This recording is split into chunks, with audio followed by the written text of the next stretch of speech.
Sir పరిపాలన ఎలా ఉంది ఒక సంవత్సరం పాటు? ఈ సంవత్సరం పాటు పరిపాలన బాగానే ఉంది. ఓకే. ఎలా ఉంది సార్? చూసుకున్నట్లయితే ఈ జగన్ గారు లిక్కర్ స్కామ్ నిన్న హడావుడిగా ప్రెస్ మీట్లో చెప్పడం జరిగింది. ఒకేసారి అందరూ నివ్వెరపోయారు. ఏదైనా ఉంటే విచారణ వేసుకోండి, నేను సిద్ధమే, అరెస్టులకైనా నేను సిద్ధమే అంటున్నారు. జరిగితే ఎంత జరిగి ఉండొచ్చు, రేపు మాపు రిపోర్ట్ కూడా వస్తుంది అంటున్నారు. లిక్కర్ స్కాము అంటే అంత నాకు అంటే జరిగి ఉండొచ్చు అనుకుంటున్నాను నేను. ఎందుకంటే అంత భారీ ఎత్తుగా రేట్లు పెంచడం కొంతమంది అవినీతికి పాల్పడినట్టు అనుకుంటున్నా. నా సన్నిహితులు అందరూ కూడా అప్రూవల్గా మారిపోయారు. సో అందుకని చెప్పి నేనైతే ఈ అరెస్టులకు భయపడి విజయవాడలోనే ఉంటాను, ఎవరో అరెస్ట్ చేసుకోండి నేను సవాల్ చేస్తున్నాను. అప్రూవల్గా మారడం అంటే అప్పుడు తప్పు చేసినట్టేనా?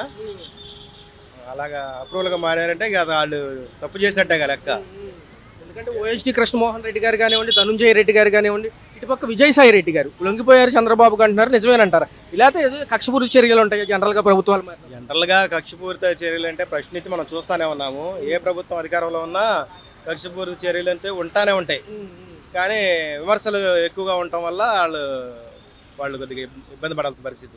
నేను షర్మిల గారు కూడా ఈయన బేతాళుడు కథ అంటున్నారు. ఇదంతా కూడా ఈయన ఎటువంటి తప్పు చేయకపోతే ఈయన పేరు విచారణ చేయించుకోవచ్చు కదా. అప్పుడు కాదంబరి జత్వానీ కేసు అలాగే జరిగింది, హీరోయిన్ కేసు ఒకటి జరిగింది. తర్వాత చూసుకుంటే అనేక కేసులు జరిగాయి కదా, పోలీసులను కూడా ఇబ్బంది పెట్టారు గతంలో. మరి మీరు నిరూపించుకోండి అని ఈవిడ అంటున్నారు షర్మిల గారు. ఎలా ఉండబోతుంది? సోదరు కూడా ఎందుకు అలా అంటుంది?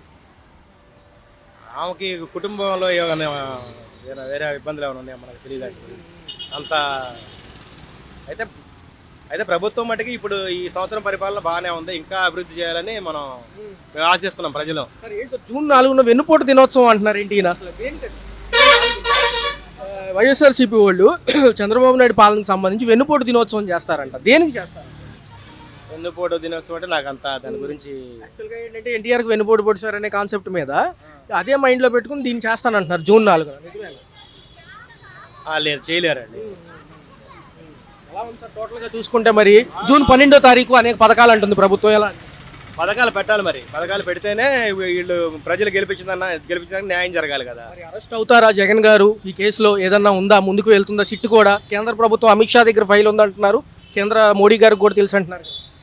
తప్పు అంటూ చేస్తే ఎవరన్నా ఎంత పెద్దవాళ్ళైనా లోనికి వెళ్ళాల్సిందే కదా, తప్పదు అది. మరి వాళ్ళ ప్రభుత్వంలో మరి చంద్రబాబు నాయుడిని మరి కేసులు పెట్టి అక్రమంగా మరి లోన ఆ వయసులో కూడా వేయించారు కదా. మరి తప్పదు. ఇక తప్పు చేస్తే ఎవరైనా జగన్ అయినా సరే చంద్రబాబు నాయుడు అయినా వెళ్ళాల్సిందే. ఏదైనా ప్రజలకి అందుబాటులో పథకాలు ఇచ్చి న్యాయం చేసిన వాళ్ళు మళ్ళీ గెలుస్తారు. ఇది సహజమే కదండి. ఇది ప్రభుత్వాలు మారినప్పుడల్లా వీళ్ళ మీద వాళ్ళు, వాళ్ళ మీద వీళ్ళు చెప్పుకోవటమే. సామాన్య ప్రజలకి దొరికితే అది తాగటం, తినటం తప్ప వాస్తవాలు మనకైతే తెలియవు. వాళ్ళని వేధించారని చెప్పి, వీళ్ళని వేధించారని చెప్పి ఇంతకుముందు వీళ్ళు వాళ్ళని వేధిస్తున్నారు. అది వాళ్ళ రాజకీయ కక్షలు ఇవి సందర్భము.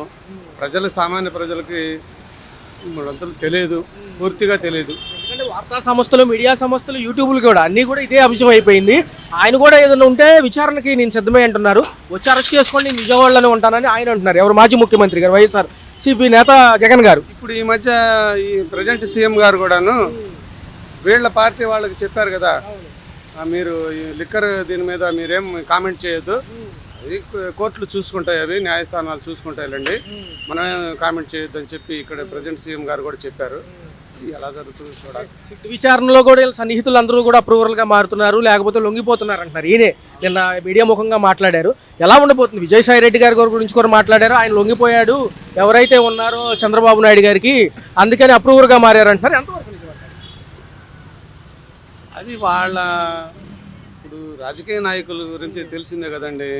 వాళ్ళు ఎక్కడ సేఫ్గా ఉంటారు అని అనుకుంటే అటువైపు అడుగు వేస్తుంటారు వాళ్ళు. దాంట్లో వాళ్ళని మనం కరెక్ట్గా అనుకోవటానికి కూడా లేదు. ఎందుకంటే అప్పుడు అంతా ఆనే అయ్యాడు విజయసాయి రెడ్డి గారు, నెంబర్ 2గానే ఉన్నారు ఆయన పార్లమెంటులో, అక్కడ ఢిల్లీలో కూడాను. ఇప్పుడు నేను అసలు రాజకీయానికి స్వస్తి చెప్పి నేను దేవతను అని చెప్పి మామూలుగా నేను వ్యవసాయం చేసుకుంటాను అని అంటున్నాడు. అది అప్పుడు ఎందుకు అంత బాధ్యతలు తీసుకొని అలా చేశాడు, ఇప్పుడు అస్త్ర సన్యాసం ఎందుకు చేశారు అనేది ఎవరు ఎలా ఉంటుంది సార్? ఒకవేళ చేసుంటే సుమారు ఎంత చేసుంటారు, ఎందుకంటారు? నాకు అంత ఐడియా లేదండి. లేకపోతే అరెస్టులు పర్వాలేదు ఎందుకంటారు? ఏదో కక్ష సాధింపుకేనంటారు. ఇప్పుడు అందరూ ఇవి చేసేది అవే కాబట్టి ఎందుకు ఇవి అని అంటాను నేను. ఇప్పుడు వీళ్ళలో ఉంటాయి తప్పులు, వాళ్ళలో కూడా ఉంటాయి.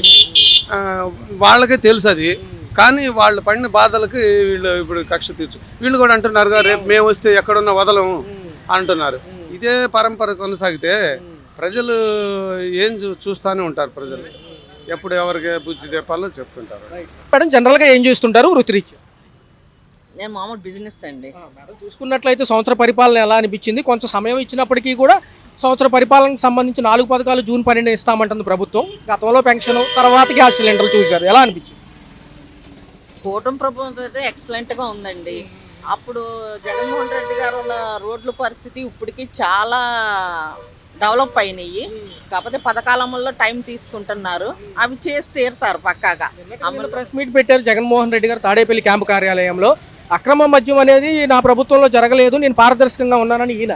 గతంలో ఫోన్పేలు యాక్సెప్ట్ చేయలేదు, ఓన్లీ డబ్బులే యాక్సెప్ట్ చేశారు, ఎంత బాగా తాగి పడిపోయారో అనేది వీళ్ళ ప్రభుత్వం మాట. ఎలా అనిపించింది? నిజంగా అరెస్ట్ చేసి ఉంటే సుమారు ఎన్ని కోట్లు జరుగుతుంది?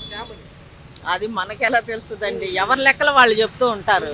నిజాయితీ అన్నది మనం మాట్లాడలేం కదా ఎలా ఉందో. కానీ లిక్కర్ స్కామ్ అన్నది ఆయన గవర్నమెంట్లో జరగకపోతే ఇంకెవరి గవర్నమెంట్లో జరిగినట్టండి? అది ఆయన పబ్లిక్గా అలా మాట్లాడితే ఇక మనం ఏమి ఇచ్చేస్తాము? అది ఆయన చూసుకోవాలి కదా. అరెస్ట్కి నేను సిద్ధమే, నాకు జైలు కొత్త కాదు, నేను తాడేపల్లి క్యాంపు కార్యాలయంలో ఉన్నాను, వచ్చి అరెస్ట్ చేసుకోండి చూస్తానంటున్నారు. ఈ ఛాలెంజ్లు దేనికంటే? అది మరి మాకేం తెలుస్తుందండి ఎందుకు చేస్తున్నారో, ఎవరిని ఉద్దేశించి ఆ ఛాలెంజ్లు చేస్తున్నారో కూడా మాకు తెలియదు. సిట్టు కేంద్రం సిట్టు విచారణతో పాటు అన్ని దానికి సంబంధించిన కాగితాలు, సంతకాలు కూడా అయిపోయినాయి. జస్ట్ ఒక అవకాశం కోసం చూస్తున్నారు. ఒకవేళ నిజంగా జరిగి ఉండి అరెస్ట్ చేస్తే ఎలా ఉంటుంది? సింపతి వస్తుందంటారా, ప్రజల్లో వ్యతిరేకత వస్తుంది? సింపతి అనేది ఎందుకు వస్తుందండి? తప్పు చేసుంటే కనుక ఆయన అరెస్ట్ అవుతారు. సింపతి అనేది ఎందుకు ఉంటుందండి? ఆయన ఏం చేశారని ప్రజలకి ఏం చేశారని సింపతి కోరతారు? ఆయన సొంతగా నమ్మిన వాళ్లే చంద్రబాబు నాయుడుకి లొంగిపోతున్నారు. విజయసాయి రెడ్డి అంశం కానివ్వండి, ధనుంజయ రెడ్డి అంశం, ఓసిడి కృష్ణమోహన్ రెడ్డి గారు కానివ్వండి, వీళ్ళందరూ సన్నిహితులు ఈయనకి. వీళ్ళందరూ కూడా లొంగిపోతున్నారు అని చెప్పి ఈయన భయపడుతున్నారు. అంటే భయపడడానికి కారణం ఏంటి? తప్పును చేసిన వాళ్ళే కదా భయపడతారు. తప్పు ఉంది కాబట్టి ఆయన భయపట్టి ఇలా వాగ్దానాలు ప్రజలను మభ్యపెట్టడానికి, రెచ్చగొట్టడానికి ఇలాంటి వ్యతిరేకత అనేది ఆయన తీసుకొస్తున్నారు. దానికి మనం ఏం మాట్లాడతామండి? ఇంకా జూన్ 4 వెన్నుపోటు దినోత్సవంగా ప్రకటిస్తున్నాను నేను, పథకాలు వెనక్కిపోయి ఈ సంవత్సర పాలనలో ఏమేమి లేదనేది ఈయన వాదన. జూన్ 12కి ఇస్తున్నాము అని చెప్పి వాళ్ళ వాదన. ఎలా ఉంది నిజంగా వెన్నుపోటు దినోత్సవం దేనికి? అదే వెన్నుపోటు దినోత్సవం ప్రజలను మభ్యపెట్టడానికి. నేనున్నాను రాజకీయాల్లో, ఏదో ఇంకా చేస్తాను అనేది. కానీ ఆయన 5 సంవత్సరాలు ఇచ్చారు అవకాశం. 5 సంవత్సరాలు ఉపయోగించుకోలేదు కదా ఆయన. మరి అప్పుడు చేయలేని ఇంకా ఇప్పుడు ఏం చేస్తారండి ఆయన? ఇప్పుడు దేనికి అసలు? దేనికి? ఎవరు సపోర్ట్ కోసం ఆయన చేస్తున్నారు? దేనికి? ఎవరు వస్తారు సపోర్టు? మీ పార్టీలోనే మీకు చీలికలు వచ్చేసినాయి కదా, మరి మీకంటూ ఎవరు నిలబడతారు వచ్చి? దేనికి ఇలా మభ్య పెట్టడం? తప్పు చేస్తే తప్పించుకోవడం కష్టమేనంటారు. ఎవరికైనా కష్టమే కదండి. తప్పు చేసిన వాళ్ళు ఎవరికైనా కష్టమే. సామాన్యులకైనా అదే ఇది, ఉన్న వాళ్ళకైనా ఇది. రాజకీయ నాయకులు ఎవరూ తప్పించుకోలేరండి. చట్టం నుంచి ఎవరూ తప్పించుకోలేరు. ఎవరైనా ఇది అవ్వాల్సిందే.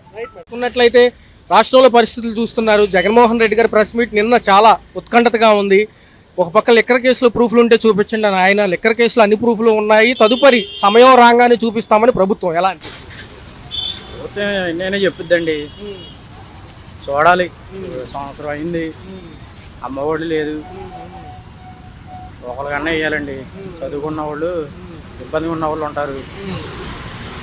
అది చూసి గవర్నమెంట్ చేయాలి. మరి పర్టికులర్గా ఈ లిక్కర్ స్కామ్ అంశం చూసుకుంటేనేమో అరెస్టులకైనా సిద్ధమే, నాకు జైలు కొత్త కదా అనేది జగన్మోహన్ రెడ్డి గారి వాదన.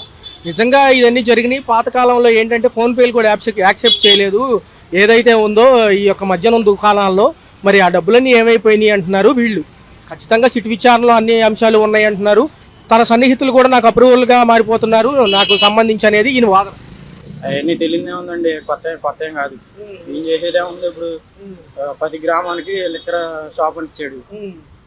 అది ఏం చేసేదండి? ఇవన్నీ స్కామ్ ఏముండదు. గత హయాంలో ఇప్పుడున్న ముఖ్యమంత్రి గారు కూడా ఇదే బెయిల్ మీద ఉన్నారు. అప్పుడు కూడా స్కామ్ జరిగిందని దాని మీద విచారణ జరిగింది. మరి ఆయన ఎలా మాట్లాడతారు అనేది ఈయన వాదన. ఎందుకంటే మేము పారదర్శకంగా అమలు చేశాము, 20-30 రూపాయలు తక్కువకే అమ్మాము ఆ రోజుల్లో అంటున్నారు జగన్ గారు. ఎంత తక్కువగా అమ్మినా ఈయన మొత్తం ఇంకా ఎక్కువైంది కదండి. ఊరూరికి ఇచ్చి 10 సెంటర్లో షాప్ అయి ఉండి ఈయన చాలా చోట్ల ఇచ్చాడు. ఈయనకన్నా ఎక్కువైంది. నిజంగా జరిగిందంటారా మీ అభిప్రాయం ప్రకారం? ఏదో పార్టీలు మారినప్పుడు కక్షపూర్తి చర్యలకి ఇట్లాంటి కక్షపూర్తి చర్యలు ఏమఉండదు. మన షర్మిల గారు కూడా ఎందుకు బ్రదర్కి ఆపోజిట్గా మాట్లాడుతున్నారు? అంతా మీరు మంచి వాళ్ళు అయితే కనుక విచారణకు సిద్ధం కండి, మీ పైన విచారణ వేసుకుని క్లీన్ షీట్ తీసుకోండి అని చెప్పి నిన్న మీడియా ముఖంగా అవన్నీ జరిగాయి స్కామ్ అయితే మనకైతే క్లారిటీ లేదు. ఒకవేళ నిజంగా మామూలు మాజీ ముఖ్యమంత్రి గారిని అరెస్ట్ చేస్తే నిజంగా సింపతి వర్కౌట్ అవుతుందా, లేకపోతే తప్పు చేశారని అరెస్ట్ చేస్తే ఎటువంటి వ్యతిరేకత ఉండదంటారా ప్రజల్లో? వ్యతిరేకత ఎవరి పార్టీ ఆడ చేస్తారండి, దాన్నే ఉంది. ఎవరి పార్టీ వాళ్ళకి ముఖ్యంగా మనలాంటి సామాన్యులు ఏం చెప్పలేదు. నిన్న మీడియా ముఖంగా చెప్పడం జరిగింది ఏ వ్యవస్థలు నిర్వీర్యం అయిపోయాయి అనేది. ఏదైతే రేషన్ డీలర్ సంబంధించి డోర్ టు డోర్ డెలివరీ నిర్వీర్యం అయిపోయింది, ఆపేస్తానంటున్నారు. ఇటు పక్క ఆరోగ్య భరోసా కూడా లేదు. ఎన్టీఆర్ ఆరోగ్య భరోసా, ఆరోగ్యశ్రీ తీసేశారు, నెట్వర్క్ హాస్పిటల్ బకాయిలు ఉన్నాయి కాబట్టి. ఇటు పక్క తల్లికి వందనం లేదు. పథకాలు చాలా వరకు డిలే అయిపోతున్నాయి. దానికోసం జూన్ 4న వెన్నుపోటు దినోత్సవం చేస్తామంటున్నారు, నిజమేనంటారు? అది చేస్తే చేయొచ్చులేండి, వాళ్ళ పార్టీ గురించి చేసుకుంటే చేసుకోవచ్చు. మన ఒకవేళ నిజంగా అరెస్ట్ చేసే అంశం వస్తే ప్రజలు ఎలా ఉంటారు? రాష్ట్రంలో వ్యతిరేకత వచ్చింది అంటారా, సింపతి వచ్చింది? అప్పుడు చంద్రబాబు నాయుడు అరెస్ట్ చేశారు, అంత పెద్ద ఆయన్నే. ఇప్పుడేమవుతుందండి, చంద్రబాబు నాయుడు అరెస్ట్ చేస్తాం కొంతవరకు, పెద్ద ఆయన అరెస్ట్ చేస్తాం కొంతవరకు రాంగు. ఈ అరెస్టులు చేసుకునే బదులు ఏమైనా డెవలప్మెంట్ చేసి మధ్యతరగతి వాళ్ళకి, రైతులకి రైతు భరోసాని, అమ్మఒడని, అమరావతి డెవలప్మెంట్ అని చేస్తే కొద్దిగా గవర్నమెంట్ బాగుంటుంది. చెప్పిన డైవర్షన్ అంటారు ఇవన్నీ. ఇవన్నీ తెలియనే ఉందండి, ఆయన మీద ఈయన మీద ఆయన. సంవత్సర పరిపాలన ఏమేమి చూసారు? ఏమైనా ఫాస్ట్గా అయినట్టు ఉన్నాయా, లేకపోతే నెమ్మదిగా అవుతుంది? నెమ్మదిగా ఉంది బాగా. పెన్షన్ ఒకటి పెంచారు అంతే. అమరావతి రీలాంచింగ్ చేశారు, అది కొద్దిగా స్పీడ్గా చేస్తే మనకి అందరికీ బాగుంటుంది. అమరావతి ఉండాలని కోరుకుంటున్నాం. మళ్ళీ భూసేకరణ అంటున్నారు, ఉన్నదాన్ని కొద్దిగా డెవలప్మెంట్ చేస్తే తర్వాత భూసేకరణ అనేది వాళ్ళు చేసుకుంటే బాగుంటుందని నా ఉద్దేశం, వేరే ఉద్దేశం కాదు. 33,000 ఎకరాలు ఉంది ఇప్పుడు. 33,000 ఎకరాల్లో 60% డెవలప్మెంట్ చేస్తే ఉన్న రైతులు కూడా మన చుట్టుపక్కల కూడా ఇస్తాక అవకాశం ఉంటుంది చూసి.